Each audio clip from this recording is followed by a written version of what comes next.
The rumored frigid school beauty suddenly told me the truth.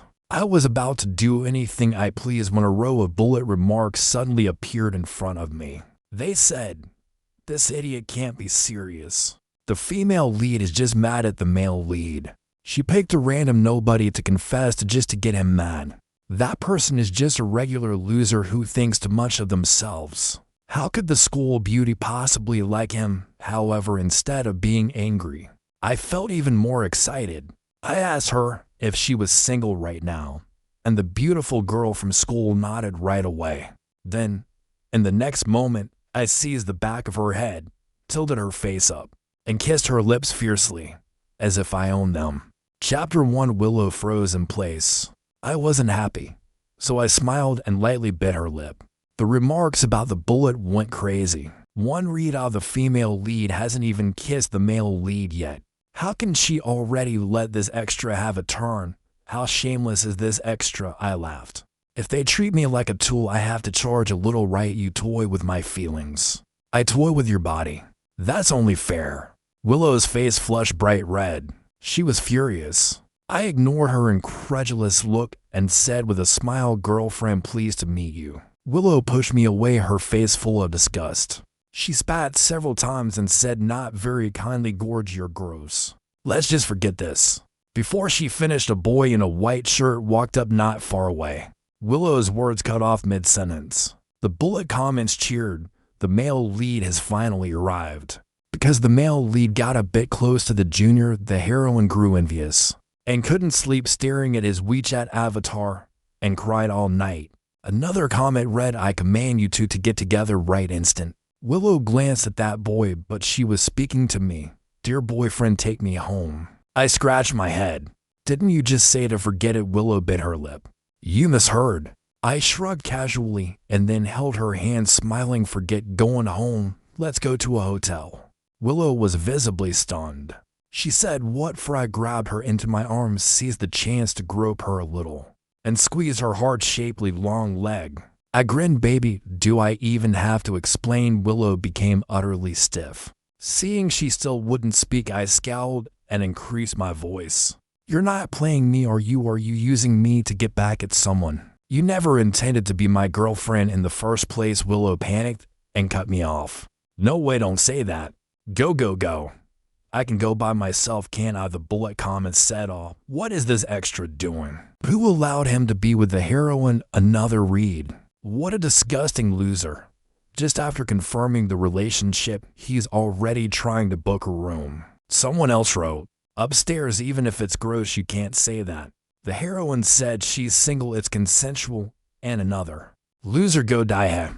"I'm not going to die. I'm going to book a room." I hailed a taxi immediately and headed straight for a hotel. Soon we were standing together before a couple's big bed. Willow still looked dazed, as if she had no idea how she ended up here. I didn't give her a chance to change her mind. I shoved her onto the bed. Click. Handcuffs clicked on. Willow's model-like face went blank for a moment, then filled with anger and regret. There wasn't much happiness or joy at all. But I didn't care. I stroked her soft lips and then slipped a finger into her mouth, playing with her tongue for a while. The handcuffs and the iron bed frame clinked, ringing out. As the silver chain pulled, tears welled in Willow's eyes. My hand slid over her softness. I curled my lip and smiled. "By the way, my name is George, not Gorge," I said. "Don't call me the wrong name later." Chapter 2. Yes, I knew it. Even without the bullet comments, I already knew the truth. Willow never liked me. She hadn't even noticed me. She just picked a familiar-looking name from the elective course sign-in sheet and even misread it. But I had always been watching her. The starlet mother, the tycoon father, her arriving at school in a Bentley. At banquets, the way her gown swayed gracefully. In my head, she is so miserable. So when a top-tier goddess like her practically delivered herself to my door, the bullet comments telling me not to eat her were nothing but jealousy. Skirtilled, and it just so happened that lately I've been under a lot of pressure. That's why instead of being angry, I was grateful to Willow. After all, an ordinary college student like me had no chance of ever crossing paths with a rich, beautiful campus queen. When I was little, I read those underdog stories where the innocent campus belle or the wealthy daughter fell in love with a hard-working poor boy. But when I grew up, I realized the ones in the same world as those heiresses would always be the tall, rich, and handsome guys. On the very first day of school, everyone already knew that the male lead Makoto and Willow weren't like ordinary classmates. They insisted they had just grown up together. Makoto even helped another boy deliver her a love letter once. Willow threw it straight into the trash. Nobody was blind. Until today, I had only been part of the background to their romance. But after today, who knows, I lit a post-love-making cigarette and glanced at the jade-like body sprawled across the bed. Willow met my gaze, her body shivering, fingers clutching the sheet. She bit her lip and threatened, "If you dare touch me again, I won't let you off." After a whole night of silence, the bullet comments finally came back in a flood. A string of question marks. My heart finally gave out. The heroine is no longer pure. As the heroine lost her mind just to make the male lead jealous, she sacrificed her body. But another voice argued, "Don't be so pick-me, girl. Why say she's unclean just because she slept with someone? She's only using the extra as a tool. Her heart still belongs to the male lead." Then another, "Are you sure her heart still belongs to the male lead? She looks like she can't even close her legs." I looked with satisfaction at the scandalous marks across Willow's body. I chuckled, still pretending. "Didn't you love it too?" Willow's teeth dug into her lip as she whimpered in humiliation. "No way." She said, "Stay away from me." I calmed her, "Don't be scared. I have to meet with my professor soon, no time for another round." As I spoke, I was already dressed. When I approached the door, Willow scoffed. "You're just going to leave, aren't you? Forgetting something?" I returned to the bedside, leaned down, and kissed her lips. I said, "All right, no more pouting. I have significant business to handle." Her eyes widened, her whole body trembling with wrath. She looked even more delicate that way. She answered, "I meant take off the handcuffs." I suddenly understanding grabbed the key from my pocket and tossed it to the foot of the bed. A little hard to access, but not impossible. If nothing else, she could always phone someone. And with that, I patted my rear and walked out. The following days, I didn't contact Willow. I heard she took 2 days off, and when she emerged, she wore a high-neck blouse. In the hot summer heat, when a boy accidentally bumped into her on the road, she sprang 1/2 meter high, like a startled bird. Later during PE class, one encountered Willow again. She was dancing a TikTok duet with her bestie, Vi Toma Toma Toma. The battle was furious. Chapter 3. Willow was practicing twerking. I was doing Tai Chi. After finishing my routine, I went over to admire Willow's dancing for a while. That slender waist, perky hips, and those long legs as her skirt fluttered up with emotions. It displayed the honey thighs that played my dreams. Willow was concentrated on recording and didn't notice me. Her dance partner was another affluent heiress. After Willow botched up numerous times in a row, the girl teased, "Weren't you shaking it so hard just a moment ago? Why so many mistakes all of a sudden?" She added, "Your Makoto isn't here." "No, wait, if he was here, you'd be dancing even harder." "Or maybe did you encounter someone who scared you?" Willow told her to shut up. Just then Makoto appeared holding a big bag. He replied in a fawning tone, "Willow, I bought you milk tea and also some fruit and crackers." Willow didn't reach out.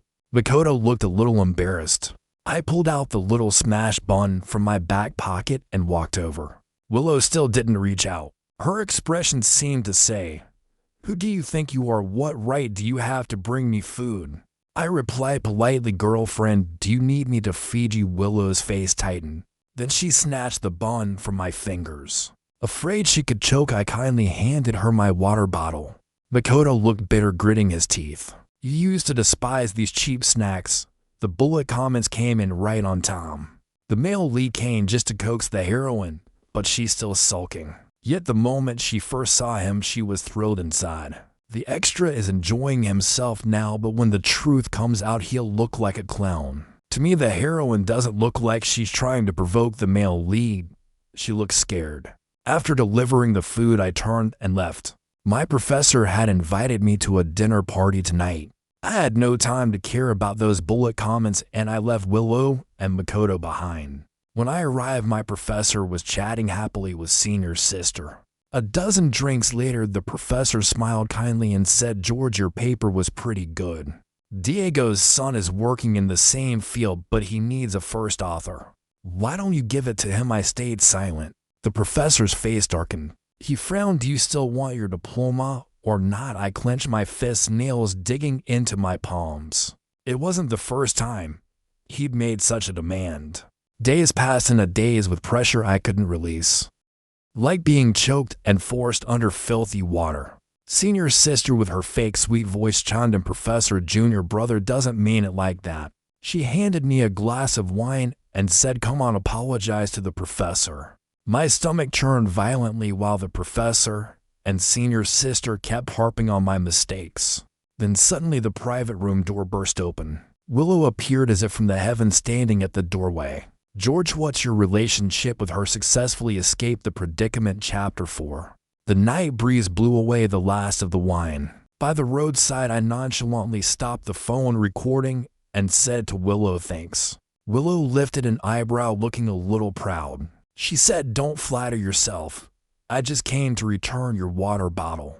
She muttered, a busted water bottle, and I actually had to come all the way out here to return it, right? I was the one who'd sent Willow the dinner location. I knew that as a rich heiress, Willow would be the type to stand up for fairness. I said gratefully, still thanks. Let me buy you a meal. She rolled her eyes. No need. I swallowed and asked then, shall I book a room for you? Willow's face froze, her lips moving. From the shape of her mouth, she seemed to curse, you pervert. Willow was about to leave, but as she took her first step, I vomited into a trash can I was holding. When I finished, I closed my eyes and fell asleep. In the end, Willow resigned herself and helped me book a room. When I was half out of it, my head on her thigh, I kept touching her and murmured, thank you. Willow blushed, this time from shyness. The bullet comments were unanimous in calling me shameless and opportunistic. Some more balance shipped everything. The next morning, I woke to find Willow still asleep on the neighboring bed. Basking in the early sunlight, I admired Willow's beauty for a while. Before leaving, I couldn't resist and planted a kiss on her cheek. Willow didn't open her eyes, but her lashes fluttered quickly like a wounded butterfly. In the days that followed, Willow and I returned to not contacting each other at all. Until one morning, she was waiting outside my dorm and demanded to know why I hadn't been in touch. She puffed up and said, George, you haven't forgotten that we're boyfriend and girlfriend, have you? I answered honestly, because I don't have your contact info. We hadn't even added each other on WeChat. Willow fell silent, then took my phone and added herself. When the phone was back in my hand, her name in my contacts was already set, girlfriend. I was a bit dazed. The bullet comments arrived as usual. Someone wrote, extra, don't be delusional. Wasn't it that today the male lead and the junior were in class together, and the heroine caught them? The heroine will get even. Make the extra accompany her to class to provoke the male lead. Another read, if the male lead hangs his head, the heroine will kick the extra away immediately. And another, in the end, for the male lead, the heroine will even persuade the extra to give up the PhD spot. This plot was too absurd. I didn't buy it. A moment later, Willow did ask me to accompany her to class. I glanced at my schedule and shook my head. I have class too. Willow was a bit displeased, but she left anyway. At noon, I invited her to eat. She showed up. The small hot pot place I usually ate at had one more figure at the table. That evening, I invited Willow to our barbecue. She came again. When fireworks burst in the night sky, she naturally rested her head on my shoulder. Those days were unbearably sweet. With her, I experienced many new things. Drunk and holding her, I couldn't help but say a lot. From 8 years old mucking latrines to 18 leaving home for college. Willow stared at me without blinking and said she wanted to spend her birthday with me that year. We hugged pinkies. Then one day, Willow tilted her head and appraised me, saying, you seem like you're finally in better spirits. At that moment, I heard my own heartbeat. Chapter 5. I never cared much about those bullet comments, but now the more I looked at them, the more they got under my skin. Especially the one saying that today would be the day the male lead and the heroine finally got together. Wearing flip-flops and carrying for boxed meals, I walked through the small grove. Suddenly, a man's sobbing voice made me look over instinctively. A tall, thin boy stood with his head hung low, full of regret, in front of a girl. Makoto's voice was hoarse as he pleaded, "Willow, I was wrong. I really was wrong. Please stop punishing me like this. I'll never talk to another girl again. Willow, please forgive me." And there I saw the same woman who just yesterday had been by my side, now softening, moved, and heartbroken in front of him. The bullet comments scrolled in proud heroine vs devoted male lead. What a perfect match. Oh my god, I've waited for this moment. Finally, no more watching that extra act smug. Throwing confetti as the cheers rolled and Makoto pulled Willow into his arms overjoyed. He said, "Willow, let's be together." I let out a sigh. I thought of my unfinished paper. No time to linger in self-pity here. So I turned and walked away. And at that exact moment, Willow seemed to sense it. She lifted her eyes and met mine. Chapter 6. Willow's lips parted slightly as if she wanted to say something. But in the next instant, Makoto cupped her face and pressed a kiss to her lips. Willow froze on the spot. The scene looked beautiful, picture perfect. Meanwhile, I shuffled farther and farther away in my faded t-shirt and worn flip-flops. I didn't care about Willow's answer. It was obvious anyway. The bullet comments erupted into celebration. The extra is finally offline, you see him. Like a dejected dog. There were also bullet comments saying, "Doggies are so cute you're not allowed to use." Doggies to describe some random passerby. There was even one that said, "Suddenly I feel a little sorry for him." No, I am not pitiable. I have a space to study books, to read, a mother who loves me, and a bright future. Back in the dorm, I received a message from Willow. She sent a series of question marks. "You just went away like that. Don't you have anything to say?" I didn't react. The interface showed she was typing for a long time. After a while, Willow sent about earlier. "It was my fault. You must hate me now," right, with a sobbing emoji. I answered what I hate most is people asking me so many questions. Then I blocked her. That night my mom called. She said she'd sold a house back home and scraped together a few $100,000 so she could send me abroad for a PhD. She said mom only studied through elementary school and doesn't understand the stuff you're into, but I've asked around. Getting a PhD in your field will give you better prospects.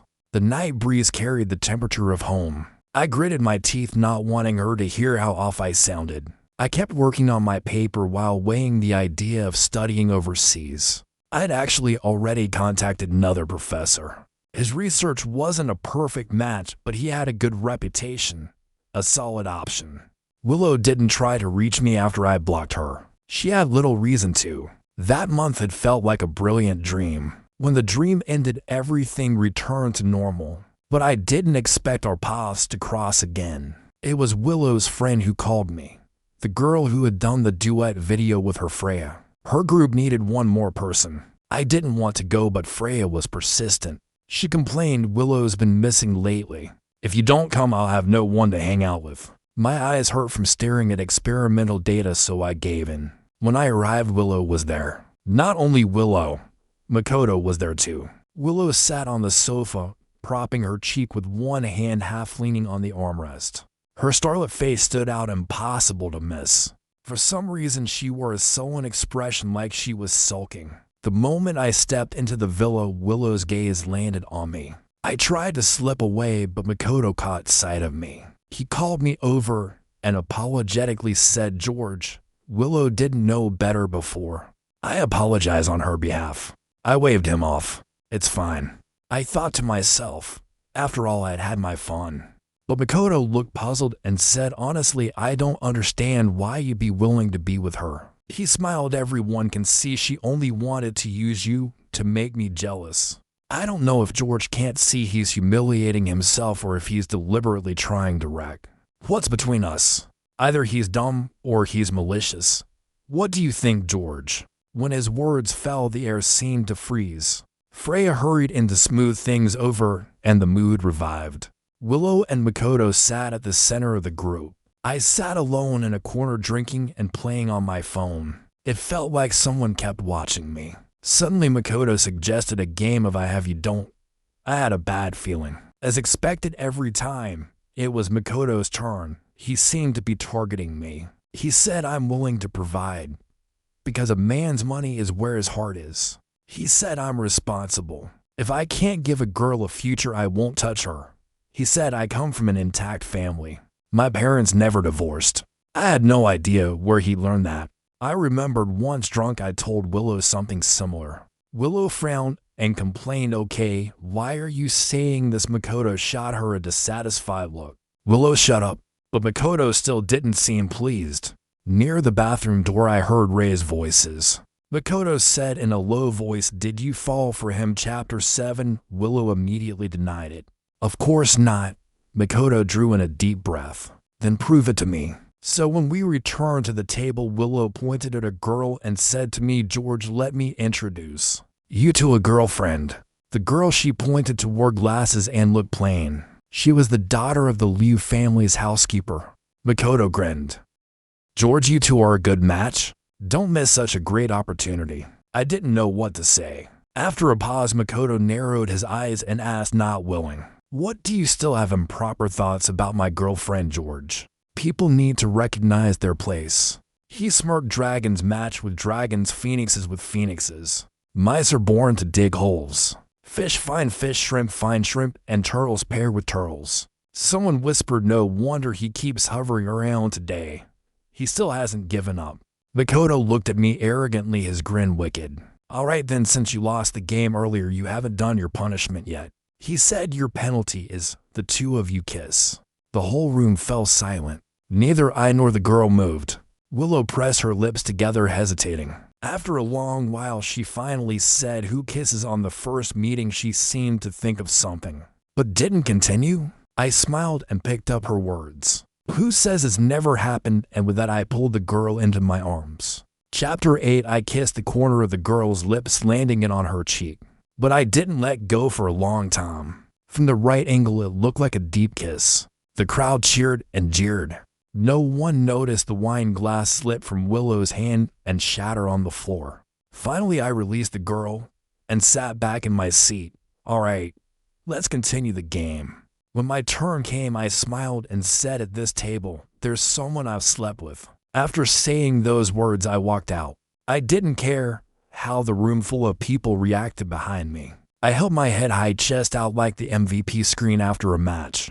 The bullet comments flew in. "That extra is so vile. Can't he just die already?" The couple finally got together, and he just had to meddle. To say something like that, he doesn't know how to respect women. Unlike our male lead, who is responsible and dependable. No wonder the heroine loves him so much. Others argued back, "You can't blame the extra entirely. The male lead provoked him first." Which was answered with, "So what if he provoked him first? The male lead was only telling the truth." And now some people are actually sympathizing with a scumbag. The bullet comments brawled, turning into cheers in my ears. Behind me, a voice called out.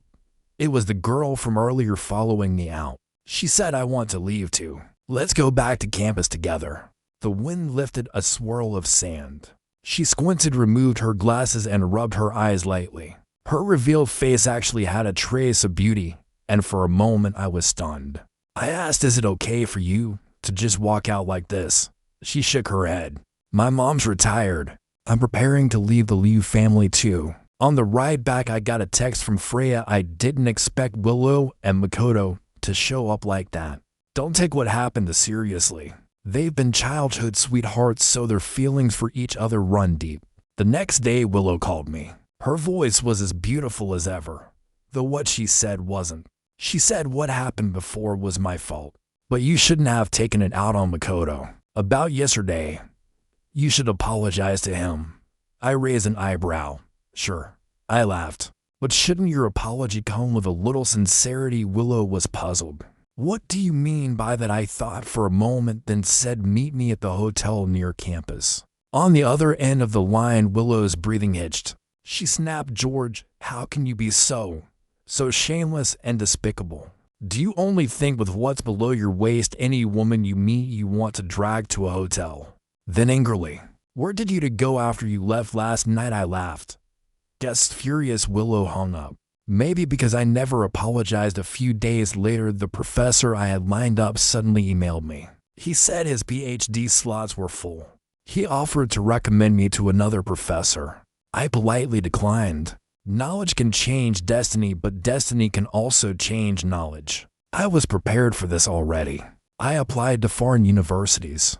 Meanwhile, I heard Willow and Makoto were showing off their love everywhere. On WeChat, yachts, sports cars, hot air balloons. Anyone who didn't know better would think they were live streaming for tips. Somehow Makoto got my WeChat and sent a friend request. I didn't accept. I really didn't have the time to mess around with them anymore. Soon it was Willow's birthday. Freya was the one who told me, asking if I'd come. Compared to Makoto, she still preferred hanging out with me. I remembered how months ago Willow's eyes had sparkled like starlight when she said she wanted to spend her birthday with me. But now, all had changed. I was about to say I wouldn't go when Willow's text came and "Don't come to my birthday." So I swallowed the words and instead told Freya, "Go, of course I'll go. I've even prepared a gift." The next day when Freya messaged me in a panic, I had just arrived at the airport. She said, "George, don't come. Those dogs hired bodyguards to block you. Everyone's waiting to laugh at you." Makoto even started a live stream, and the live stream had already climbed onto the trending chart. On camera, Makoto spoke in a humble tone, "I just hope that through the internet, we can make him stay away from our lives." Then he turned to Willow and asked word by word, "Willow, you don't think what I'm doing is inappropriate, do you?" Willow replied, "Not at all. His skin is thick enough. This is the only way to make him face reality." The camera swept across rows of bodyguards lined up and ready. In the comments section, someone posted my photo. A research grunt compared side by side with a luxury-clad Willow, clearly from two different worlds. The bullet comments streamed, "And so this is the ceiling for overconfident men. Willow is so beautiful, and he thinks he's worthy. I've never seen such shamelessness. Aren't his parents afraid of being greeted?" To the airport, broadcast began calling for boarding. I exited the live stream and got on the plane. I hadn't planned to go anyway. Suddenly someone called my name. It was that girl from before. Turns out she was also going abroad to study. I was headed for a PhD, she for a master's, to the very same school. Strange how fate works. Maybe it was the good sunshine, maybe the dazzling future. I pulled her close for a photo and posted it with the caption, "Meeting new people is also a new beginning." It looked a little like an official announcement. No big deal. The live stream was still on. Willow was absent-minded, her gaze frequently drifting toward the door. As she passed by the bodyguards, she couldn't help but mutter, "Don't get physical, just drive him away." Before the bodyguards could even react, she added, "Oh, right? If he insists on giving a gift, let him leave it. Don't throw it away." But George never appeared. The viewers in the live stream room dwindled. Some even said maybe Makoto was overacting and George never planned to come. Makoto grew anxious. When he leaned in to kiss Willow, she instinctively turned her head away. Makoto froze on the spot. Willow felt a twinge of frustration. It was all George's fault. Because of him, she had developed a shadow over physical intimacy, and after so long, she still hadn't been close with Makoto. To ease things, Willow stood on tiptoe and kissed Makoto lightly. Makoto, seizing the chance, pulled her into his arms and pressed his lips to hers. The crowd around them erupted in cheers. But the next moment, Willow couldn't hold it and she shoved Makoto away. A row of question marks flew across the livestream screen. Makoto's face turned pale as he demanded, "Willow, what do you mean by this?" Willow herself didn't even know why. Lowering her eyes, she stammered, I don't like being watched by so many people." Willow seemed to have found an excuse. Makoto reluctantly accepted it, forcing a smile back on his face. His tone turned suggestive. "Fine then, tonight, when it's just the two of us." The implication in his words was obvious. That night, when Willow once again excused herself to the bathroom, Freya followed her. "George isn't coming," Freya said. Willow spun around, her voice trembling. "What did you say?" Freya didn't want to start a fight, so she didn't reveal that she had tipped George off. Instead, she said, "After the way you treated him, do you really expect him to celebrate your birthday?" Willow opened her mouth to defend herself, but found she couldn't. She was the one who confessed first, and she was also the one who suddenly got back together with Makoto, breaking up with George. She hadn't even said a proper goodbye. because she had never been serious about George in the first place. But George hadn't been serious about her either. She didn't owe him anything. That's what Willow told herself. Late at night, almost everyone had left the live stream. Willow opened the comments section and saw someone write, "George the first know him. He's a great guy. Once my lab data had an error, and he was the one who helped me fix it." How could someone like him interfere in another person's relationship? Another comment read, "He's really unlucky. Not only did someone else take his PhD spot, but even in love, he's treated like a fool."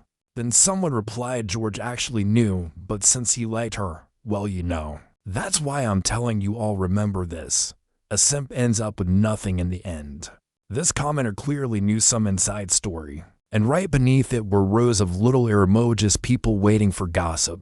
Willow clicked on the folded comments and saw back when school just started, George's shameless dad came to the campus to make a scene. It just so happened the Liu family was dropping Willow off and Willow couldn't stand it, so she drove him away. Someone replied, "So George had a crush on Willow from the start." Yeah.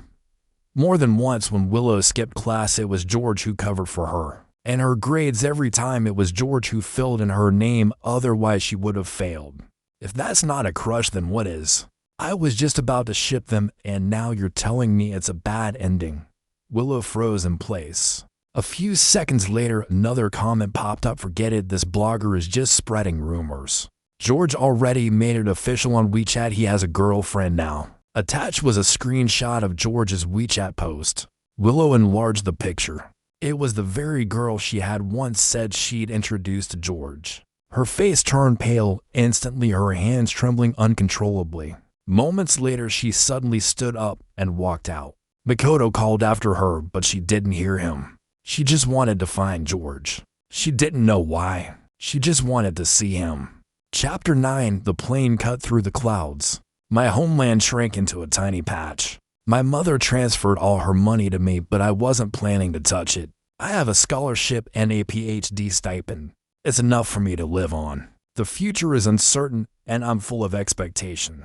I put on a blindfold, pulled the blanket over me, and closed my eyes. A short dream, not a pleasant one. When the semester first started, that was 6 or 7 years ago, my father, who had racked up a mountain of gambling debts, actually brought his creditors to the school to find me. He said I was an adult now, able to earn money, so I should pay off my father's debts.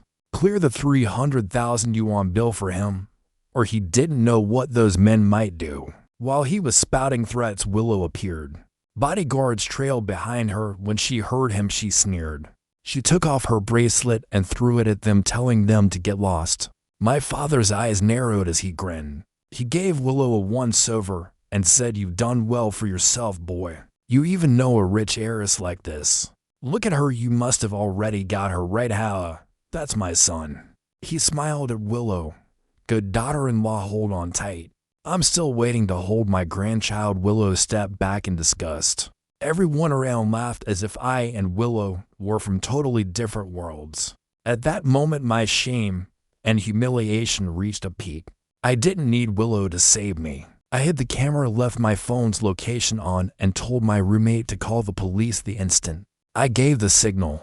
I was going to make sure he went to jail. But Willow stuck her foot in. Not only did she make the guy look like he'd eaten his fill, she also fattened his appetite, so much so that he kept coming back to me again and again. He stopped threatening to take me away and cut my hands and feet off, and stopped talking about selling parts of me for a good price, because he had seen a bigger opportunity. He nagged me for money and said, "The woman from last time, you must have slept with her already, right? I'll give you an idea. Next time, make a video threatening her for money, or else post it on the school forum." It dragged on for a year before I finally put him away for good. But everyone thought I should be grateful to Willow. If I wasn't grateful, I'd be an ungrateful wretch. So I thought that too. For years I tried to repay Willow. She chose an elective, I took it too.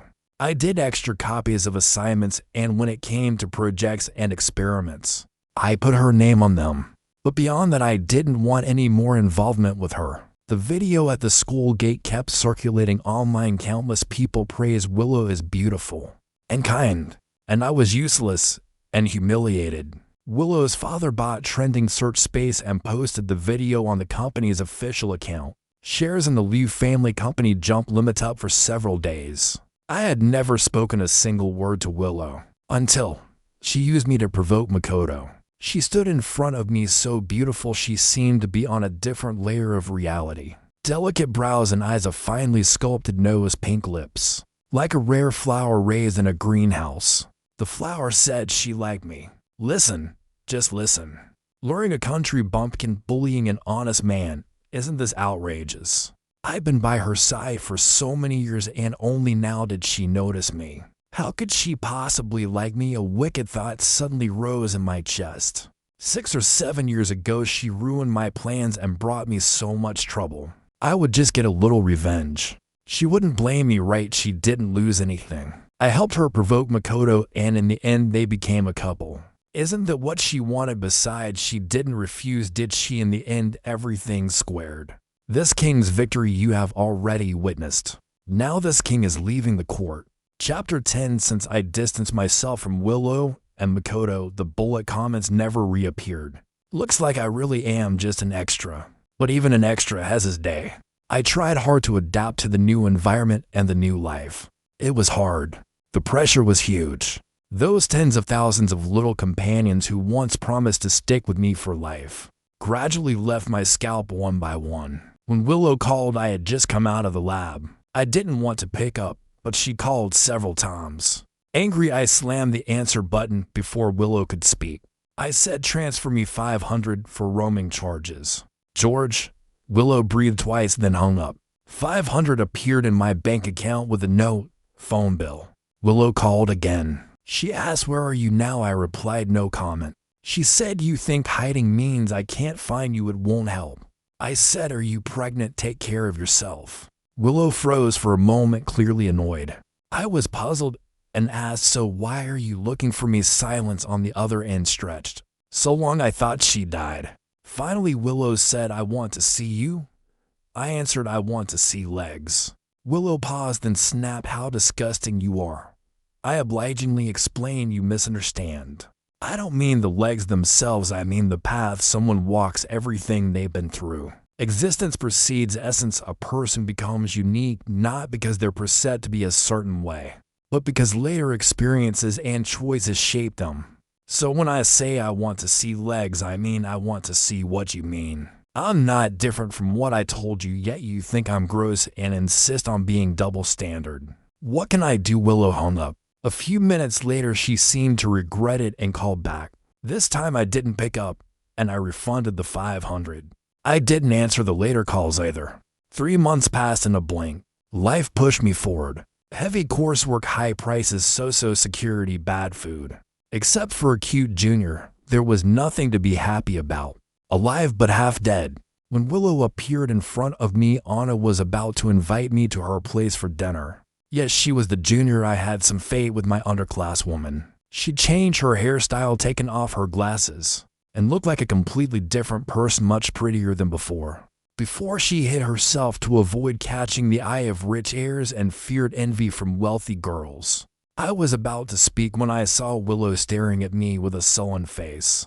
It looked like the moment I nodded she would rush over and slap me. I didn't say anything, but Willow still charged forward.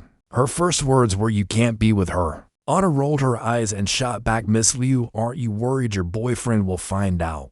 She bit her lip and said, Makoto and I have already broken up. Anna snorted, to relationships already at such a young age, and they both ended so easily. You're not even second-hand goods, more like third-hand. Willow raised her hand. The two of them tore into each other. Honestly, it was quite a sight. It would have been even better if they weren't fighting because of me. Willow yanked Anna's hair while shouting, George has liked me for 7 years. Can you even compare? Anna bit hard into Willow's arm, furious. Did you have a fever as a kid and never get treated? Him falling for cheap trash. Like he just proves he's blind. I'll clean his glasses for him later.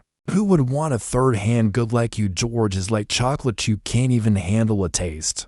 Unable to win the argument, Willow started spouting nonsense. I never actually said the word breakup to George, so we're still a couple. You're just the mistress. Anna snorted. Someone who truly likes a person doesn't care if she already has a boyfriend. Then she turned to me and said, George, your mistress is here. The crowd around us kept growing. I worried that people would notice how half-hearted my attempts at peacemaking were. So I finally put in some real effort and managed to pull the two of them apart. Willow landed a slap on Anna at the end. It clearly wasn't heavy, but Anna spun like a fluttering butterfly flying off balance. I rushed forward to catch the butterfly. In doing so, my hand accidentally landed on a soft spot. Guilty, I pulled my hand back, but Anna grabbed it and put it right back. She said if George doesn't hold me, I'll fall. I carried Anna to the hospital. She beamed with joy. From behind, Willow called out to me, George, what about me? I turned back to glance at her. Her face was bruised, her pitiful expression evoking sympathy. She still had some beauty in her. For a moment, pity stirred in me, but Anna clutched my hand, pressing it to her thigh. George, it hurts here too. So I told Willow, go back. You don't even have medical insurance here. We're already over, aren't we? Willow stared at me in disbelief. How can you say something so heartless? Did you never like me at all? Was it just my body you wanted? I put on an honest face as though I'd been exposed. Willow swayed, about to collapse. I urged her to leave. Tears welled in her eyes, trembling on the verge of falling. Her voice shook as she asked, all for her. I shook my head. No, it's for you and Makoto. Willow's eyes widened. Moments later, it was as if she had been sentenced to death, all her strength drained away. She staggered toward me, pleading, but I already broke up with him. She reached for my hand. I stepped back to paces. A taxi happened to pull up. I lifted Anna into it. The car drove off.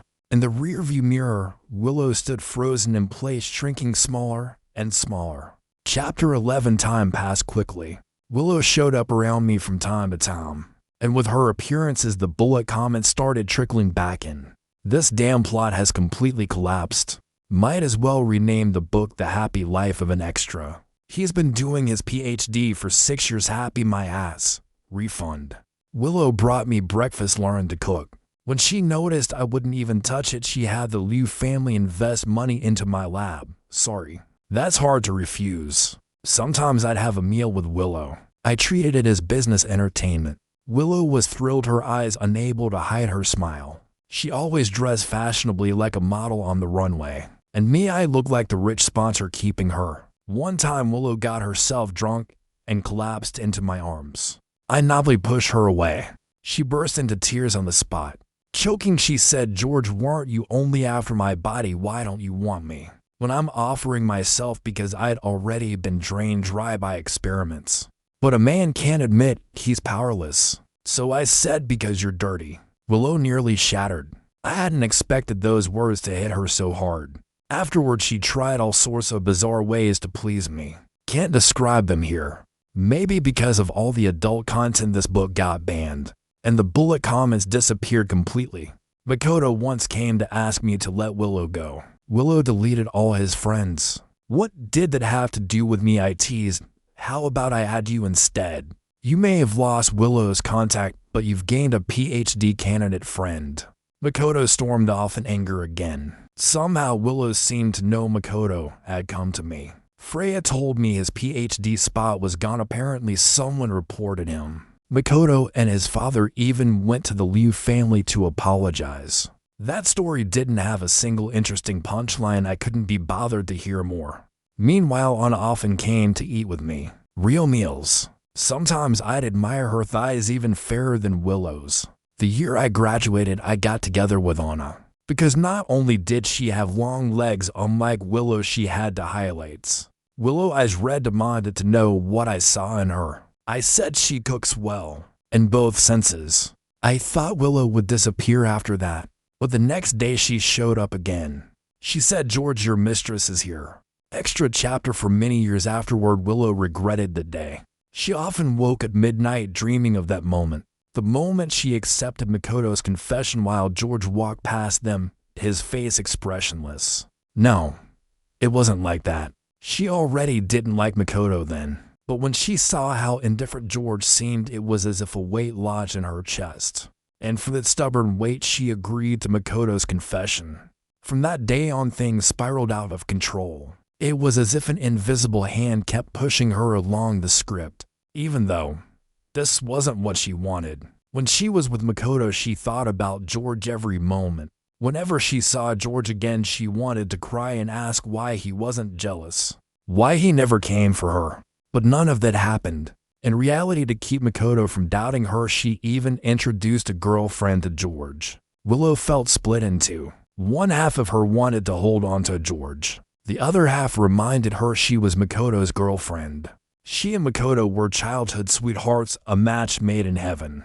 She should be satisfied. Wasn't this what she'd always wanted? At least that's what a voice in her head kept telling her. She struggled. She resisted. Finally, that voice disappeared. She recognized her true feelings. She stood before George once more. But it seemed everything was too late. That voice had only been her own fantasy, an excuse to deny her own foolishness. Perhaps in some parallel world that Willow was smarter.